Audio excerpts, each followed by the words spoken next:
fat people are treated worse than skinny people, and or skinny people are treated better than fat people, because y'all have been nice or mean or rude or kind to the same person in 2 different phases of life. So if you missed last video, I went through an absolute body transformation, and all that glory goes to God, taking me from my heaviest 270 pounds all the way down to breaking that 200-pound barrier. And so now that I've experienced both sides of the coin, I'm here to report to all the fellas and fellettes that the grass is definitely greener on the other side. Kinda. It's like mostly green with some dead patches. I think the best way to express the slow but grand life change that is weight loss is with a timeline. So I'm gonna lay this out here. And funny enough, I have found that the best parts are actually at the beginning and the end. So let's start. Who was I at the beginning? I was a 270-pound, quote, bigger giga nigga who just wanted to exist in peace. I had really gotten tired of being fat because people just always had something to say. And after getting the same comment for like a decade, fat no longer seemed like it was a description, but it was a part of my definition. And I wanted to change that. I want to cry like I'm just some victim, but I do want to show you this video I found that perfectly demonstrates my point. Some context for this video: I'm in high school and my friend and I made a bet about who was right on this math problem. I win the bet, I get excited, watch. Top or bottom? You too big to be doing all that. You owe me money, you owe me money. Now this doesn't bother me, right? This was high school. But what did I do to you? I didn't know this girl, I don't know her name, her face, I never knew her. But she just sees a big man jumping with joy and just has to shut that down. Like why? Why is that necessary at all? The weight is lost. This is a great feeling. Let me repeat.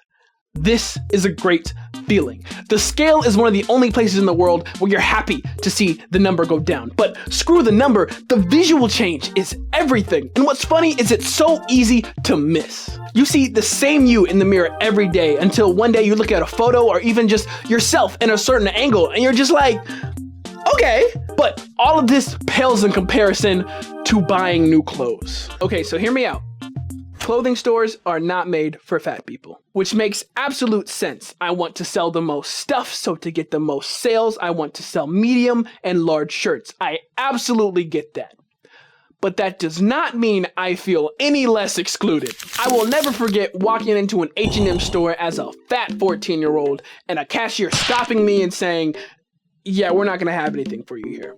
Like, I just want to exist, man. So here is where I'll mention skinny privilege. And here I have to say it exists in a literal sense. I now have the privilege to shop at a store I couldn't before. A skinny privilege.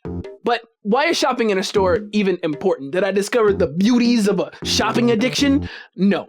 Let me tell you one of my favorite memories of all time. So as I got to that 220, 210 range, I started a new job. And like any job, I needed a uniform. And I remember when they asked me what shirt size I needed, I was like, extra large.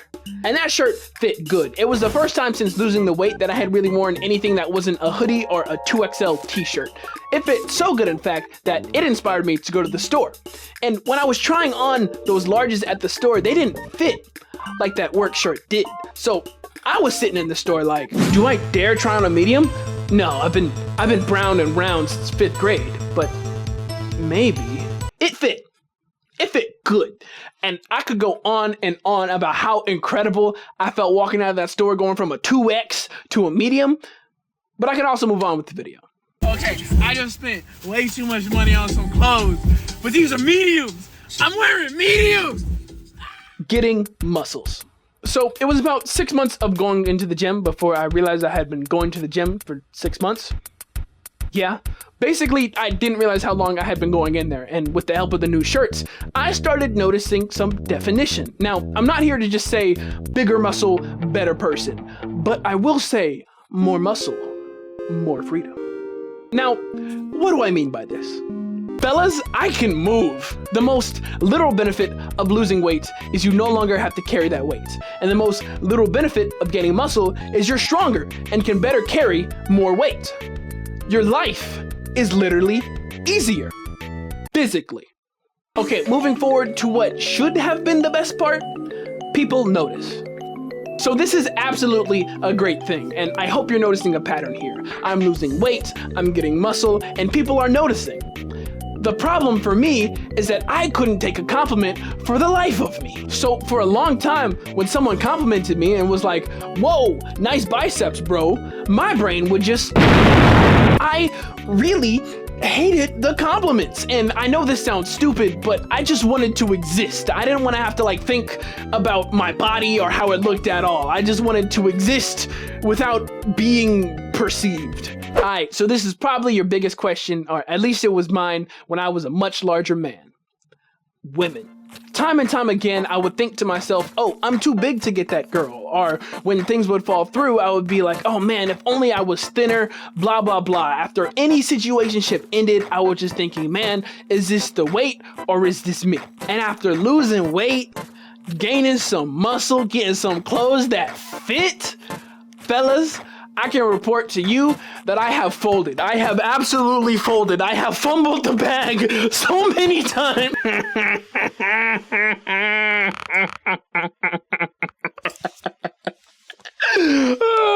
So I have good news and bad news. So across this weight loss journey, I have become more attractive. I hope my ego does not sound too huge saying that. And with that attractiveness has come the attention of more women. But game is game, I have none. Yes, looks will get you through the door, but looks alone will not let you succeed. I can dress like a plumber, but I can't fix your sink. So weight really ain't the problem there. And when you see that big fella with that beautiful lady and you're just like, man, what am I doing wrong? Figure it out, because you actually are just doing something wrong. Game is game. Go learn some. And now we make it to the end of the timeline, or today. And this is the best part of the journey because it's over. I've been like the same weight for 2 years now, and all I can say is I'm happy, I'm healthy, I can control. Hello. I'm gonna cut that scene short because it went way too long and got way too corny, but I'm good. I'm healthy, God is good, go get healthy, I highly recommend it. See ya.